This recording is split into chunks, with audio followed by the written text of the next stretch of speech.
Hello guys, അപ്പോൾ ഞാനിപ്പോൾ വെറുതെ ഇരിക്കും കേട്ടോ. എൻ്റെ നഴ്സിംഗ് ഹോസ്പിറ്റലൊക്കെ കഴിഞ്ഞ് എനിക്കിപ്പോൾ ജോലി ആവുന്നേ ഉള്ളൂ. അപ്പോൾ ഈ ദിവസങ്ങളൊക്കെ ഞാൻ ഫ്രീ ആണ്. അപ്പോൾ ഞാൻ വിചാരിച്ച് പുറത്തൊക്കെ ഒന്ന് പോയിട്ട് വരാം, കുറച്ച് ഷോപ്പിംഗ് ഒക്കെ ചെയ്യാം. അപ്പോൾ ഞാനൊരു ഗെറ്റ് റെഡി വിത്ത് മീ ചെയ്യാമെന്ന് വിചാരിച്ചിട്ടുണ്ട്. നമുക്ക് നോക്കാം. നമുക്ക് വെതർ ഒന്ന് നോക്കണം, കാരണം നല്ല വെതർ ആണെങ്കിൽ നമുക്ക് ജാക്കറ്റ് ഇടേണ്ട കാര്യമില്ല. അപ്പോൾ വെതർ കാണിച്ചിരിക്കുന്നത് 20 ഡിഗ്രി ആട്ടോ. അപ്പോൾ നമുക്ക് ജാക്കറ്റ് ഇടേണ്ട ആവശ്യമില്ല. അപ്പോൾ ഗൈസ്, ഇതാണ് എൻ്റെ ഔട്ട്ഫിറ്റ്. ഇതിൽ ക്ലിയർ ആണെന്ന് എനിക്ക് അറിയത്തില്ല. നമുക്ക് ഇനി മേക്കപ്പിലോട്ട് പോകാം. ആക്ച്വലി എനിക്ക് മേക്കപ്പ് ചെയ്യാൻ ഇഷ്ടമുള്ള ആളാട്ടോ, പക്ഷേ എനിക്ക് അത്രയ്ക്ക് മൂഡ് വരുന്നില്ല. നമുക്ക് ജസ്റ്റ് ലൈറ്റ് ആയിട്ട് നിങ്ങൾ മേക്കപ്പ് ചെയ്തിട്ട് ഇറങ്ങാം. അപ്പോൾ ഗൈസ്, ഇതിലാണ് എൻ്റെ എല്ലാ പണി ആയുധങ്ങളും ആക്സറീസ് ഇപ്പോൾ ഉപയോഗിക്കുന്ന മേക്കപ്പ് പ്രോഡക്റ്റ്സ് അതൊക്കെ ഇതിലാണ് വെച്ചിരിക്കുന്നത്. ഫസ്റ്റ് ആയിട്ട് നമുക്ക് കളർ കറക്റ്റ് ഇട്ട് കൊടുക്കാം. എനിക്ക് അത്യാവശ്യം നല്ല രീതിയിൽ ഡാർക്ക് സർക്കിൾസ് പിഗ്മെന്റേഷൻ ഒക്കെ ഉണ്ട്. അപ്പോൾ അതിനായിട്ട് എടുത്തിരിക്കുന്നത് ഈ ഓറഞ്ച് കറക്റ്റർ ആട്ടോ. നാട്ടിലും ഉള്ള ഒരു LA ഗേളിൻ്റെ ഒരു സംഭവമാണ്. എനിക്ക് അത്യാവശ്യം ഇഷ്ടപ്പെട്ടു. എൻ്റെ സ്കിന്നായിട്ട് ചേർന്നോളും. ഒരു ഡസ്കി സ്കിൻ ടോണൊക്കെ ആണെങ്കിൽ നിങ്ങൾക്ക് ഇത് ചേരും കേട്ടോ. കുറച്ച് എടുക്കുന്നുള്ളൂ. ഇത് വരാൻ അത്യാവശ്യം നല്ല പാടാട്ടോ. ആക്ച്വലി എനിക്ക് ഫോണിൻ്റെ ക്യാമറ നോക്കിയിട്ടേ മേക്കപ്പ് ചെയ്യണം അത്യാവശ്യം നല്ല ആഗ്രഹമുണ്ട്. പക്ഷേ അതിനുള്ള സ്കില്ലായി വരുന്നേ ഉള്ളൂ. ഞാനിപ്പോൾ തന്നെ ആ ഓറഞ്ച് കറക്റ്റർ ഇട്ട് കഴിഞ്ഞ സമയത്ത് എൻ്റെ മുഖം എന്തോ ഫുൾ മൈലാഞ്ചി ഇട്ടൊരു അവസ്ഥയിലായിരുന്നു. അപ്പോൾ ഞാനിത് ട്രൈ ചെയ്യും ക്യാമറ നോക്കിയിട്ട്. പക്ഷേ ഞാനിപ്പോൾ മിററിൻ്റെ അടുത്ത് പോയിട്ട് തന്നെ ഇത് സെറ്റ് ആക്കും കേട്ടോ. അതിച്ചിരി ടാസ്ക്കാണ്. ഇത് മെബിലിൻ്റെ ഒരു 10 എന്ന് പറഞ്ഞൊരു ഷെയ്ഡാട്ടോ. എൻ്റെ സ്കിൻ ടോണായിട്ട് നന്നായിട്ട് ചേരും. ഞാൻ ഇവിടെ ഇട്ട് കൊടുക്കുന്നുണ്ട്. അത്യാവശ്യം ഇവിടെ നന്നായിട്ട് പിഗ്മെൻറ്റേഷൻ ഉണ്ട്.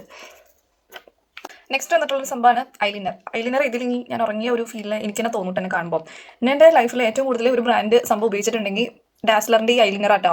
എന്ന് പറഞ്ഞു കഴിഞ്ഞാൽ ഈ ബ്രാൻഡിൻ്റെ സാധനമാണ് ഏറ്റവും ലോങ് ആയിട്ട് ഞാൻ യൂസ് ചെയ്തേക്കുന്നത്. ഇത് എന്തോ ഉപയോഗിക്കുമ്പോൾ എനിക്ക് നല്ലൊരു കംഫർട്ടബിൾ ഉണ്ട്. എന്നൊക്കെ എഴുതിയിട്ടുണ്ട്. കുറച്ച് വാലൊക്കെ ഇട്ടിട്ടുണ്ട്. ഇനിയും ലാസ്റ്റ് ആൻഡ് ഫൈനൽ ഈ സംഭവം നമുക്കൊരു ലിപ്സ്റ്റിക് ഇട്ട് കൊടുക്കാം. ലിപ്സ്റ്റിക് ഇല്ലാത്ത ജീവിതം കുപ്പില്ലാത്ത കഞ്ഞി പോലെ. ഒരിക്കലും നമ്മൾ യൂസ് ചെയ്ത് തുടങ്ങി കഴിഞ്ഞാൽ പിന്നെ നമുക്ക് നിർത്താൻ പറ്റില്ല. എനിക്ക് അങ്ങനെ ഒരു ഫീലാണ് കേട്ടോ. കുറച്ച് മതി. ഹെയർ കൂടി സെറ്റ് ചെയ്യാം. എൻ്റെ ഹെയർ ആയതുകൊണ്ട് പറയല്ല, ഒരു അനുസരണയില്ലാത്ത ഹെയറാണ്. ഞാൻ ഈ ജർമ്മനി വന്നിട്ട് ഏറ്റവും കൂടുതൽ പൈസ അത്യാവശ്യം സ്പെൻഡ് ചെയ്തിരിക്കുന്നത് എൻ്റെ ഹെയറിന് വേണ്ടി കേട്ടോ. എനിക്ക് എൻ്റെ ഹെയർ ഇത്ര ലോങ് എനിക്ക് ഇഷ്ടമല്ല. ഏകദേശം ഒരു ഇത്ര ആകുമ്പോഴേക്കും എനിക്ക് വെട്ടാനുള്ള ത്വര കയറും. അതുപോലെ തന്നെ ഞാൻ അത്യാവശ്യം ഇവിടെ ഹെയർ ട്രീറ്റ്മെൻറ്റ് ചെയ്തിട്ടുണ്ട്. പക്ഷെ ഒന്നും എൻ്റെ ഹെയറിൽ നിൽക്കില്ല. ഭയങ്കര ഫ്രിസി ആയിട്ടുള്ള ഹെയറാണ്. ബട്ട് എനിക്ക് ഹെയർ ഇഷ്ടമാണ്. നമ്മളങ്ങനെ കുറ്റം പറയാൻ പാടില്ലല്ലോ എന്തൊക്കെ പറഞ്ഞാലും. പക്ഷേ ഭയങ്കര പാടാണ് മെയിൻറ്റെയിൻ ചെയ്യാനായിട്ട്. എൻ്റെ അടുത്ത് എല്ലാ ടൂൾസും ഉണ്ട്, പക്ഷേ ഒത്തിരി നേരം ലാസ്റ്റ് ചെയ്യില്ല എന്ത് ചെയ്താലും. അങ്ങനെ ഒരു പ്രശ്നം എൻ്റെ ഹെയറിനുണ്ട്. നിങ്ങൾക്കുണ്ടോ ഇതേപോലെ? എന്തൊക്കെ ചെയ്തിട്ട് ആ ഫ്രിസ്നെസ് ഒന്നും കുറയുന്നില്ല. അപ്പോൾ ഗൈസ്, ഞാൻ റെഡി ആയി കഴിഞ്ഞു. മുടി വലിയ സെറ്റൊന്നും ആയിട്ടില്ല, ഞാൻ വെറുതെ ചെയ്തിട്ടുള്ളൂ.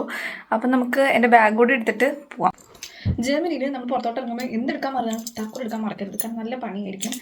നമുക്ക് താക്കോലൊക്കെ ആദ്യം എടുത്ത് വെക്കാം. പിന്നെ എനിക്ക് എവിടെ പോയാലും എൻ്റെ ഈ ബാഗ് മസ്റ്റാട്ടോ. പക്ഷേ എനിക്ക് ഫൈലിൻ്റെ ആവശ്യമൊന്നുമില്ല. പുറത്ത് വെക്കാം. അപ്പം ഈ ബാഗ് ഇടുമ്പോൾ എനിക്കെന്തോ പ്രത്യേക ഒരു കോൺഫിഡൻസ് കിട്ടും. അറിയത്തില്ല. ഷോപ്പിങ്ങിന് പോകണോണ്ട് തന്നെ ഞാനൊരു കവർ എടുക്കുന്നുണ്ട് കേട്ടോ. എന്തായാലും കടയിൽ കയറി ഞാൻ അതേ രീതിയിൽ ഷോപ്പ് ചെയ്യും. അപ്പോൾ ഒരു കവർ എടുക്കാം. നമ്മളെന്തെങ്കിലും പൈസ എടുക്കേണ്ട കാര്യമൊന്നുമില്ലല്ലോ. അപ്പോൾ പോയിട്ട് വരാം ഗൈസ്. ബൈ.